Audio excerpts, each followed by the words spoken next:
Olá, meus queridos amigos, quero saudar a todos para o estudo da lição número 6, a parte de terça-feira, dia 4 de maio, falando sobre Deus e o povo da aliança.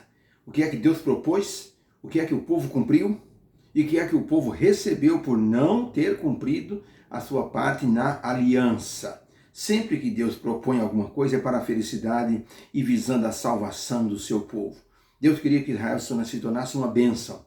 Para isso, Deus fez uma aliança, e nessa aliança Deus prometeu conquistas, Deus prometeu muitas bênçãos, influência, engrandecimento do nome. Tudo isso tinha um preço que Deus pedia, e o preço era o amor do povo para com ele e cumprisse os seus mandamentos, os seus preceitos.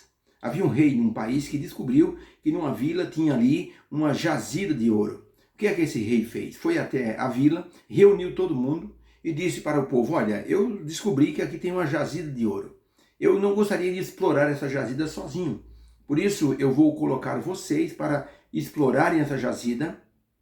E vocês, então, vão, no final do dia, pesar o ouro que foi garimpado. Vocês vão pesar o ouro e vão tirar 10% para vocês. Assim, vocês podem distribuir esse ouro entre vocês, ou vender o ouro e reparte o dinheiro entre vocês. Vocês vão ter uma vida melhor e o reino vai, então, ficar com a parte que lhe pertence. O rei, então, deixou pessoas encarregadas. Mas depois de 2 anos o rei descobriu que não estavam fazendo conforme o combinado. O rei colocou algumas pessoas infiltradas quando ele percebeu que havia um desvio de conduta daquelas pessoas. E essas pessoas infiltradas descobriram que eles estavam então roubando o rei. O rei então retirou toda essa participação do vilarejo, voltou então a administrar ali o garimpo daquele ouro e empregou agora pessoas que queriam trabalhar. E assim o povo perdeu toda a regalia e toda a bênção de prosperidade que poderiam estar usufruindo. Deus, quando fez uma aliança com Israel, Deus propôs bênção e maldição. E Deus disse: a parte boa da aliança é a bênção. Se vocês cumprirem, vão ter o melhor da vida para vocês. Se vocês não cumprirem, Deus disse: as maldições que estão acarretadas no descumprimento vão alcançar vocês. No livro de Deuteronômio 29, verso 9, diz assim: portanto, observai fielmente as palavras desta aliança e colocai, diz Deus, em prática, para que vocês possam ser prósperos e bem-sucedidos em tudo que vocês fizerdes. Essa foi a expressão de Deus com respeito à bênção no cumprimento da aliança. Agora, existe também a parte negativa. De Jeremias 11, verso 8, relata dessa forma: mas eles não andaram, não ouviram, não inclinaram os seus ouvidos para ouvir os meus preceitos. Antes andou cada um na obstinação do seu coração malvado, porque eu trouxe sobre eles todas as ameaças que falei que haveria no pacto, as quais, se eles andassem e não cumprissem, ocorreria ou aconteceria sobre eles, mas eles não levaram a sério a minha aliança. Jeremias 11, verso 8. Deus foi muito claro. Quando vocês cumprirem o que estou pedindo, vocês vão estar demonstrando amor por mim. Não interesse, mas amor. E ao cumprirem os meus preceitos, vocês vão estar abençoados. Por isso Jesus Cristo disse aos seus discípulos e estendeu para nós: se me amardes, guardareis os meus mandamentos.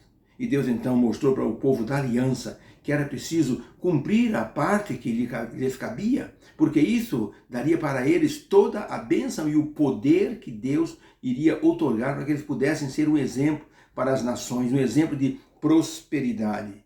Na pergunta de número 3, na lição de terça-feira, está escrito o seguinte: leia 2 versículos, Jeremias 11, verso 8, e leia Gênesis 6, verso 5. Compare esses 2 versos e veja se existe uma relação entre eles a respeito da desobediência das pessoas antes do dilúvio e na questão da aliança feita com Deus.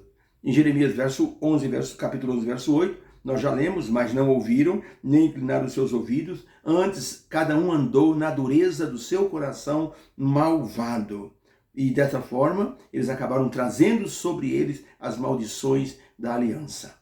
Em Gênesis 6, verso 5, diz assim: viu o Senhor que era grande a maldade do homem sobre a terra, e que toda a imaginação dos seus pensamentos era má continuamente. Por isso eles foram destruídos. Então, comparando esses dois versículos, Jeremias 11, verso 8 e Gênesis 6, verso 5, qual o paralelo que existe entre eles? Podemos dizer que o mundo antes do dilúvio teve pensamentos de apostasia e abandonou a Deus, trazendo sobre si a destruição. O povo de Israel deixou de cumprir a parte da aliança e acabou se desviando para a apostasia. Isso trouxe consequências pesadas sobre o povo de Israel. Então, quando Deus faz uma aliança, Ele mostra sempre a parte boa e a parte ruim. E Deus até, no livro de Jeremias, Isaías, Deus utiliza o seu relacionamento dentro da aliança com o seu povo, como se fosse a aliança de um casamento. Ou seja, o pacto de um casamento. A obediência que tem que ter entre duas pessoas que se casam, ou seja, a concordância mútua que existe entre duas pessoas que se casam porque se amam. Eu me lembro que o pastor Bulhão disse que quando ele casou, ele não gostava de um determinado legume e ele comia porque amava a esposa. Eu soube de um irmão que a esposa dele foi solicitada a ela que fizesse um bolo para o aniversário, ali na época era Dorcas, e na hora de ir para a igreja, ali no sábado de tarde, a esposa disse, pegue o José, pegue o bolo e põe no carro para a gente levar. Ele disse que foi pegar o bolo e pegou uma lasquinha lá que estava na forma e comeu. Gente, a mulher dele cometeu um erro. Em vez de colocar açúcar no bolo, ela colocou sal. Sabe o que ele fez? Ele deixou o bolo dentro do carro até a hora de começar ali as festividades. E na hora que ele assim, foi buscar o bolo no carro, ele se trancou dentro do carro.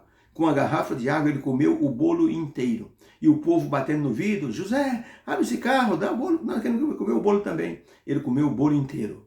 Aí a esposa dele disse, José, mas que falta de educação. Você comeu o bolo inteiro? Estava tão gostoso assim?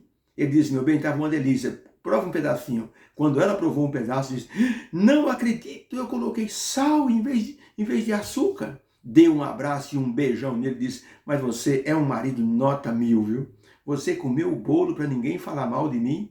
Então, veja que coisa maravilhosa. Deus utilizou essa expressão na aliança de um casamento, da participação entre duas pessoas e a felicidade que os dois acabam usufruindo. O povo de Israel repetiu a fórmula de afastamento de Deus que Adão havia cometido, que o povo antes do dilúvio havia cometido. Eles repetiram, Israel repetiu a fórmula do afastamento divino, porque Deus sabe que a natureza humana é pecaminosa. Por isso Deus diz, eu vou ajudar vocês, eu vou ser o escudo, eu vou pegar vocês pela mão direita, eu vou conduzir. Se vocês se desviarem do caminho, vai haver uma voz atrás de vocês dizendo, esse é o caminho, andai por ele. Tudo isso Deus faz, porque Ele tem amor glorioso por todos nós.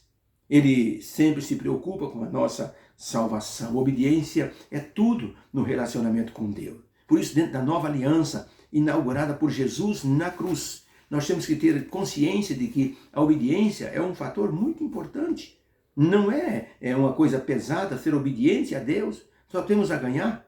Na Inglaterra havia um homem que cuidava do entroncamento de uma linha de trem. Ele dava o sinal e o trem da esquerda passava. Ele juntava as linhas com uma alavanca e dava o sinal, o trem da direita se deslocava da plataforma e ia embora. Quando esse homem fez essa manobra, um certo dia, que deu sinal para o trem da direita, o trem pegou velocidade, e ele segurando ali a alavanca para que os trilhos se mantivessem no local, na hora que ele olhou na frente, a uns 50 metros, o filho dele, o filhinho pequenininho de 3 aninhos, estava brincando entre os dormentes do trem. Cavou um buraco, estava brincando com um carrinho. O pai não podia soltar a alavanca com risco de que o trem sofresse um acidente. O pai não podia correr para pegar o menino. Não havia gente assim, em tempo perto para salvar a criança. O pai o que fez? Ele deu um grito bem grande. Abaixe-se!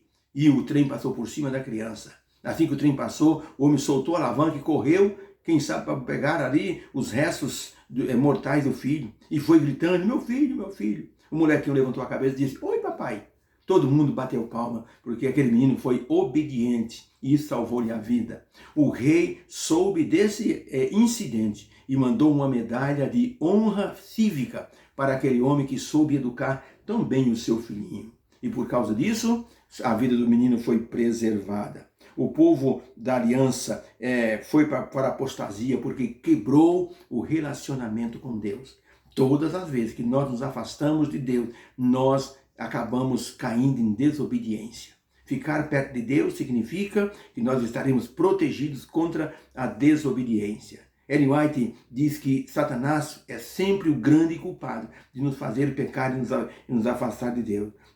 No livro Patriarcas e Profetas, na página 276, ela diz o seguinte: a apostasia de Israel havia se desenvolvido gradualmente, de geração a geração. Satanás tinha feito repetidas tentativas para levar a nação escolhida a esquecer-se dos mandamentos e dos estatutos e os juízos de Deus, que eles haviam prometido guardar para sempre. Satanás sabia que se pudesse levar Israel a esquecer-se de Deus e a andar fora dos costumes divinos e servir outros deuses, ele sabia que certamente o povo iria perecer.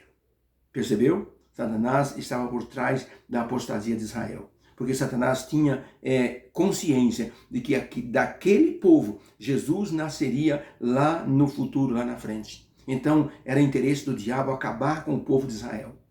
Hoje, quando você olha para a igreja, você vê a igreja está fraca, a igreja está... Gente, não podemos pensar, tem que pensar numa renovação. Nós temos que começar, que se houver uma consagração, que tem que começar em mim.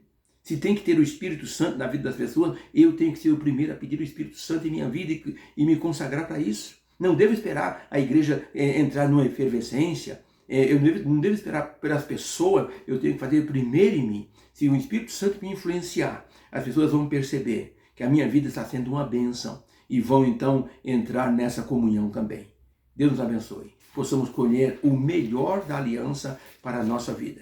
Que o Senhor nos abençoe no estudo da lição número 6, nessa parte de terça-feira, e que possamos então nos encontrar amanhã. Mas eu quero orar para finalizar o estudo da lição. Deus querido, obrigado, porque o Senhor sempre está atrás do pecador. O Senhor nos ama. Nós te louvamos por esse amor glorioso. O Senhor mostrou isso na experiência de Israel. Mostrou que haveria bênçãos no cumprimento da aliança e que eles não poderiam desobedecer para não acatarem, não acarretarem sobre eles as maldições. Deus querido, obrigado que o Senhor nos ama, o Senhor demonstra isso de várias maneiras e o Senhor nos quer no céu. Nos ajude com o Espírito Santo a uma consagração maior. Nós pedimos em nome de Jesus. Amém.